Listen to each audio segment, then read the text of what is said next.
오늘 화제가 된 뉴스를 모아 전해드리는 픽뉴스 시간입니다. 유승호 기자 함께합니다. 어서 오십시오. 첫 번째 보겠습니다. 캐릭터 팬덤. 요즘에 그 유명한 포켓몬스터 얘기입니까? 예, 맞습니다. 요즘 없어서 못 판다는 얘기가 나오는 포켓몬빵 이야기입니다.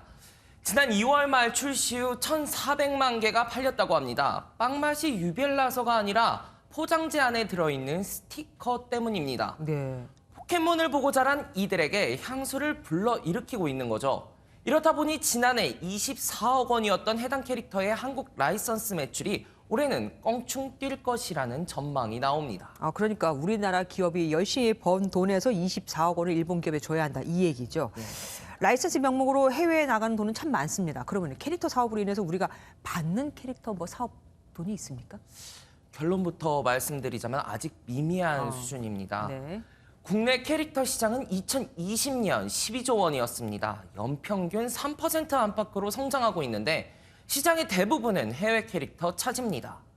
토종 캐릭터로는 카카오 프렌즈, 라인 프렌즈 등이 많이 소비되고 있고 최근에는 제일일라나 벨리곰 등이 등장했습니다. 아담 해서 귀엽게 잘 본 것 같고요. 상품화돼서 나오면 많이 이용할 것 같아요. 국내 캐릭터라니까 더 좋은 것 같아요. 우리도 아기 상어도 있고 뽀로로도 있고 좀 더 분발을 해야겠습니다. 다음 보겠습니다. 3년 만에 미술올림픽. 동학의 올림픽 말고 또 미술올림픽이라는 게 있나 보죠? 그리고 3년 만에 열렸다고요? 예, 맞습니다. 세계 최고 권위를 자랑하는 이탈리아 베네치아 비엔날레 이야기입니다.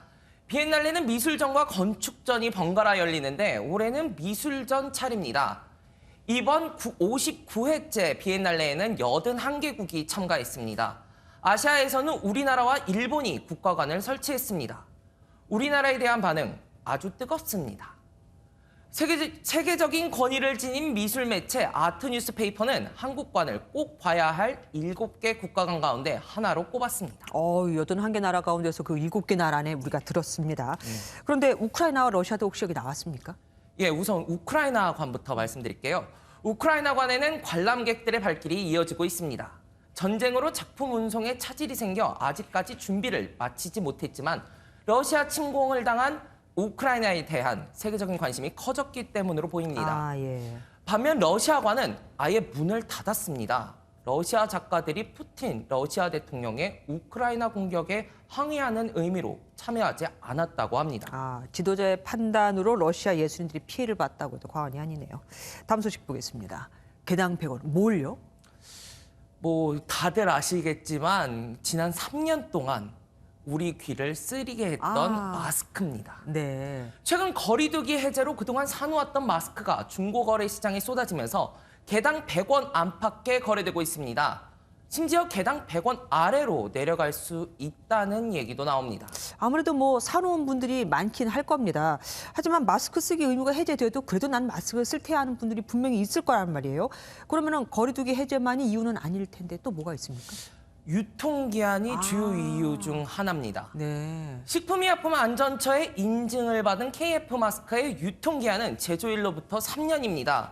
한 마스크 제조업체의 실험에 따르면 유통기한이 지난 마스크의 필터 효율이 1.5%포인트 떨어진 것으로 나타났습니다.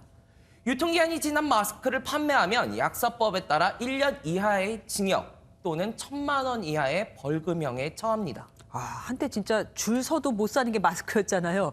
또 이렇게 개당 이렇게 정해져 있기도 하고. 시민들의 반응은 어떻습니까? 시민들은 마스크 해제를 두고 대체로 엇갈린 반응을 보이고 있습니다. 더운 여름이 오기 전에 실외 마스크 착용이 해제됐으면 좋겠다는 목소리가 나옵니다. 반면 아직까지 확진자 수가 여전히 수만 명대에 이른 만큼 섣부른 마스크 착용 해제는 시기상조하다는 주장도 있습니다. 예, 다음 소식 보겠습니다. 홍남기 부총리가 퇴장을 당한 거 아니죠? 예, 강제로 당한 건 아니고요. 네네. 자발적으로 퇴장했다는 얘기입니다. 어디서요?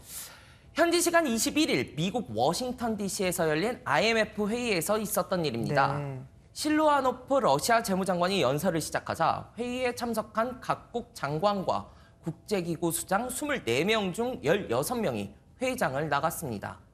러시아의 우크라이나 침공에 항의하는 의미입니다. 앞으로 혹시 그와 같은 추가적인 제재 여부가 논의가 되고 제기가 된다면 뭐 한국 정부도 어떤 방향으로 결론날지 모르지만 검토는 해야 되지 않겠습니까? 러시아의 우크라이나 침공을 둘러싼 갈등으로 어제 G20 장관회의에 이어 IMF 회의도 공동 성명을 채택하지 못한 채 회의가 끝났습니다. 그러니까 비엔날레부터 국제회의까지 러시아 보이콧이 계속해서 이어지고 있는 거 아니겠습니까? 하루빨리 전쟁이 끝났으면 좋겠습니다. 빅뉴스 유승호 기자와 함께했습니다. 고맙습니다.